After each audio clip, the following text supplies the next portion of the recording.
Hello बच्चों, कैसे हैं आप सब। आशा करती हूँ आप सब बहुत अच्छे होंगे। मैं ज्योति आपका स्टडी विद जेके चैनल पर बहुत बहुत स्वागत करती हूँ। आज हम करने वाले हैं क्लास 5 का हिंदी का फर्स्ट चैप्टर राख की रस्सी। ये जो चैप्टर है ये तिब्बत की एक लोक कथा है और वहाँ के समाज की एक झलक देती है। तो आइए इसको देख लेते हैं। लोनप्पोगार तिब्बत के 32वें राजा सोनगवसेन गापो के मंत्री थे। वो अपनी चालाकी और हाजिर जवाबी यानी जब भी उनसे कुछ प्रश्न पूछा जाए तुरंत उसका जवाब देना के लिए दूर दूर तक मशहूर थे। कोई उनके सामने टिकता न था। चैन से जिंदगी चल रही थी, मगर जब से उनका बेटा बड़ा हुआ था उनके लिए चिंता का विषय बना हुआ था।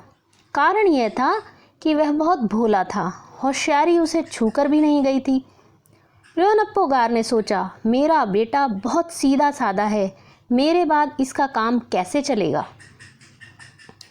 एक दिन लोनप्पोगार ने अपने बेटे को 100 भेड़ें देते हुए कहा, तुम इन्हें लेकर शहर जाओ, मगर इन्हें मारना या बेचना नहीं।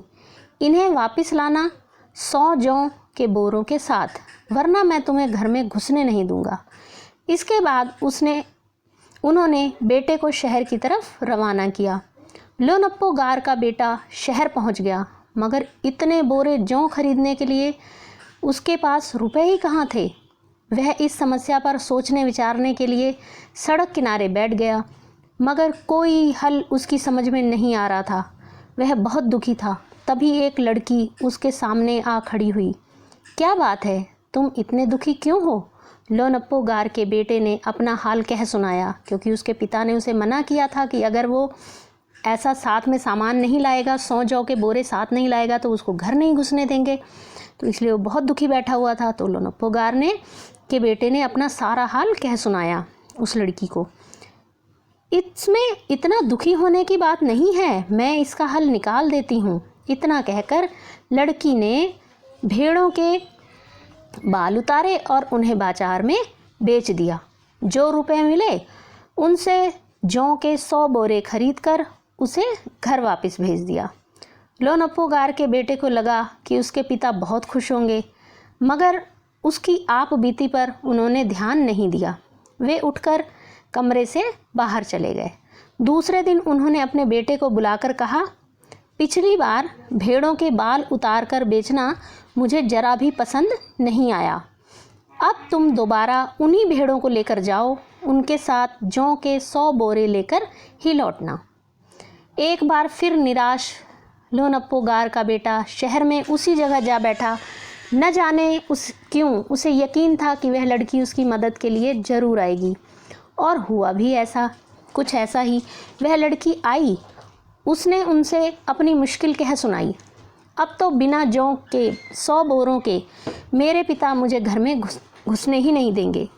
लड़की सोचकर बोली, एक तरीका है। उसने भेड़ों के सींग काट लिए। उन्हें बेचकर जो रुपए मिले उनसे 100 बोरे जौ खरीदे। बोरे लोनप्पोगार के बेटे को सौंपकर लड़की ने उसे घर भेज दिया। भेड़ें और जौ के बोरे पिता के हवाले करते हुए लोनप्पोगार का बेटा खुश था। उसने विजयी भाव से सारी कहानी कह सुनाई। सुनकर लोनप्पोगार बोले, उस लड़की से कहो कि हमें 9 हाथ लंबी राख की रस्सी बना कर दे। राख देखी होगी आपने, जब किसी चीज़ को जला दिया जाता है तो बाद में जो शेष बचता है उसको राख कहा जाता है। उस राख की रस्सी बनाने के लिए बोला है। उनके बेटे ने लड़की के पास जाकर कहा, पिता का जो संदेश था वो दोहरा दिया, यानी उसको रिपीट कर दिया कि उसे क्या करना है, 9 हाथ लंबी राख की रस्सी बना कर देनी है।